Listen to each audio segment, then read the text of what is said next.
अस्सलामुअलैकुम मोहतरम नाज़रीन, जैसा कि आप जानती ही हैं कि अभी कुछ दिनों पहले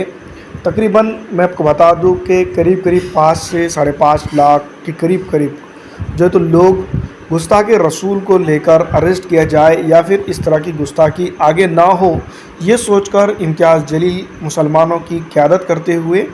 जो है तो मैं आपको बता दूं कि महाराष्ट्र से चलो मुंबई का नारा देते हुए मुंबई पहुँचते हैं और वहाँ पर जो है तो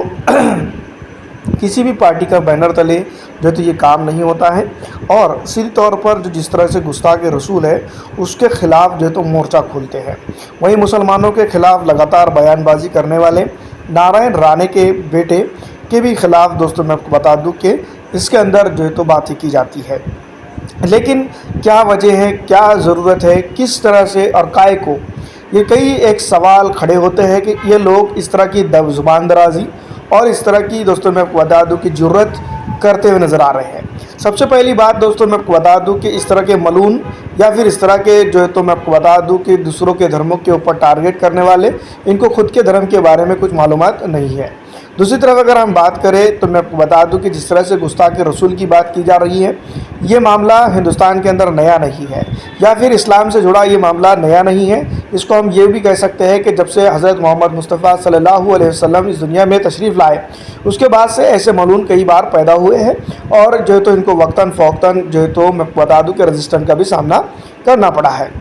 मैं आपको बता देना चाहता हूं कि जिस तरह से अभी जो है तो अनपढ़ स्वैग या फिर अनपढ़ों का स्वैग चल रहा है पूरे हिंदुस्तान के अंदर, उसको अगर देखा जाए तो मैं आपको बता दूं कि उनमें से ही कुछ लोग हैं जो खुद के धर्म को ही पढ़ते नहीं है और दूसरों के धर्मों पर टीका टिप्पणी करने चल पड़ते हैं। अगर हम बात करें इसके बावजूद भी लॉ एंड ऑर्डर की, तो मैं आपको बता दूं कि जिस तरह से महाराष्ट्र की गवर्नमेंट के मुख्यमंत्री, जिसको हम कह सकते हैं एकनाथ शिंदे, खुद ऐसे लोगों के साथ स्टेज साझा करते हैं जो मैं आपको बता दूं कि नहीं करना चाहिए था, क्योंकि भारतीय संविधान के अंदर सबको और सर्वधर्म समभाव की बात की गई है। तो यहाँ पर ऐसी तरह से इस मलूनों के साथ जो है तो स्टेज साझा करके उन्होंने अपनी मंशा बखूबी तौर पर खुली और साझे कर दी है। इतने लोगों ने रजिस्टर किया, इतने लोगों ने इसके खिलाफ जो है तो बात की और बाज़ाब्ता कानूनी तौर पर कानून मौजूद है कि किसी की धर्म को या किसी की आस्था को ठेस नहीं पहुँचानी चाहिए। इसके बावजूद भी एफआरआई होता है और इसके बावजूद भी अरेस्ट नहीं होता है। इसको लेकर दोस्तों मैं आपको बता दूं कि कहीं ना कहीं ये बात भी ज़हन में आती है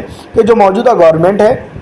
चाहे वो केंद्र सरकार हो, चाहे वो उत्तर प्रदेश की सरकार हो, जिस तरह से मैं आपको बता दूं कि महाराष्ट्र की सरकार हो, जो इनका एक अच्छा अपना और मंशूर है जिस तरह से वो काम कर रहे हैं। वहीं अगर हम बात करें तो फ़िलहाल जिस तरह के हालात हैं, उन तमाम तरह के हालात को देखते हुए अगर देखा जाता तो इन लोगों को जो तो इनकी ज़बान बंद की जाती, इनको जेल में डाला जाता। इनके ऊपर एफआरआई तो हो चुकी है, लेकिन इनके ऊपर अगर सही कानूनी कार्रवाई होती तो इस तरह के लोग जो है तो आगे चलकर भारत के संविधान की धज्जियां नहीं उड़ाते, भारत के कानून की धज्जियां नहीं उड़ाते और भारत के मैं आपको बता दूं कि लोगों के दिलों में जो है तो नफरत पैदा नहीं कर पाते। तो ये चीज़ें होनी ज़रूरी थी, लेकिन ऐसा नहीं हो रहा है। ऐसा क्यों हो रहा है कि ये लोग जो थे आज़ाद छोड़ दिए गए? क्योंकि इनको समझ में आ चुका है कि अब इनका पतन नज़दीक है और जो तो इसके चलते ये तो अनाप शनाप बयानबाजी करते हुए नज़र आ रहे हैं और हज़रत मोहम्मद मुस्तफ़ा सल्लल्लाहु अलैहि वसल्लम की शान में गुस्ताखी का एक सिलसिला चल पड़ा है। तो दोस्तों यहाँ पर जो है तो ये रुकने वाला नहीं है, लगता तो ऐसा ही है, क्योंकि जिस तरह के हालात जो है तो फ़िलहाल बने गए हैं,